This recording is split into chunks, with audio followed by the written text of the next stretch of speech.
theater. Sometimes a drowsy government clerk trudges along with a portfolio under his arm, if the way to his department lies through Nevsky Prospekt. It may be confidently stated that at this period, that is, up to 12 o'clock, Nevsky Prospekt is not the goal for any man, but simply the means of reaching it. It is filled with people who have their occupations, their anxieties, and their annoyances, and who are not thinking about the avenue. Peasants talk about 10 kopecks or 7 coppers. Old men and women wave their hands or talk to themselves, sometimes with very striking gesticulations, but no one listens to them or laughs at them, with the exception perhaps of street boys in homespun smocks, streaking like lightning along Nevsky Prospekt with empty bottles or pairs of boots from the cobblers in their arms. At that hour, you may put on what you like, and even if you wear a cap instead of a hat, or the ends of your collar stick out too far from your necktie, no one notices it.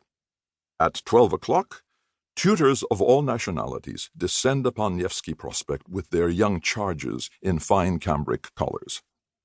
English Joneses and French Cocos walk arm in arm with the nurslings entrusted to their parental care, and with becoming dignity explain to them that the signboards over the shops are put there so that people may know what is to be found within. Governesses, pale misses and rosy mademoiselles, walk majestically behind their light and nimble charges, telling them to hold themselves more upright or not to drop their left shoulder. In short, at this hour Nevsky Prospekt plays its pedagogic part. But as 2 o'clock approaches, the governesses, tutors, and children are fewer, and finally are crowded out by their tender papas, walking arm in arm with their high-strung wives in gaudy dresses of every possible color. Gradually, these are joined by all who have finished their rather important domestic duties, such as talking to the doctor about the weather and the pimple that has come out on their nose, inquiring after the health of their horses and their promising and gifted children, reading in the newspaper a leading article and the announcements of the arrivals and departures, and finally drinking a cup of tea or coffee.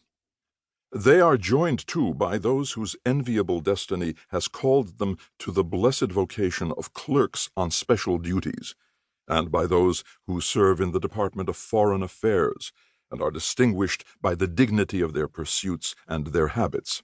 My God, what splendid positions and duties there are! How they elevate and sweeten the soul! But, alas, I am not in the service, and am denied the pleasure of watching the refined behavior of my superiors. Everything you meet on the Nevsky Prospekt is brimming over with propriety. The men in long jackets, with their hands in their pockets, the ladies in pink, white, or pale blue satin coats and stylish hats. Here you meet unique whiskers, drooping with extraordinary and amazing elegance below the necktie, velvety, satiny whiskers, as black as sable or as coal, but alas, invariably the property of members of the Department of Foreign Affairs. Providence has denied black whiskers to clerks in other departments. They are forced, to their great disgust, to wear red ones. Here you meet marvelous mustaches that no pen, no brush could do justice to, mustaches to which the better part of a life has been devoted, the objects of prolonged care by day and by night, mustaches upon which enchanting perfumes are sprinkled, and on which the rarest and most expensive kinds of pomade are lavished. Mustaches which are wrapped up at night in the most expensive vellum, mustaches to which their possessors display the most touching devotion, and which are the envy of passers-by. Thousands of varieties of hats, dresses, and kerchiefs, flimsy and bright-colored, for which their owners feel sometimes an adoration that lasts 2 whole days, dazzle everyone on Nevsky Prospekt. A whole sea of butterflies seem to have flown up from their flower stalks, and to be floating in a glittering cloud above the beetles of the male sex. Here you meet waists of a slim delicacy beyond dreams of elegance, no thicker than the neck of a bottle, and respectfully step aside for fear of a careless nudge with a discourteous elbow. Your heart beats with apprehension lest an incautious breath snap in two the exquisite products of art and nature.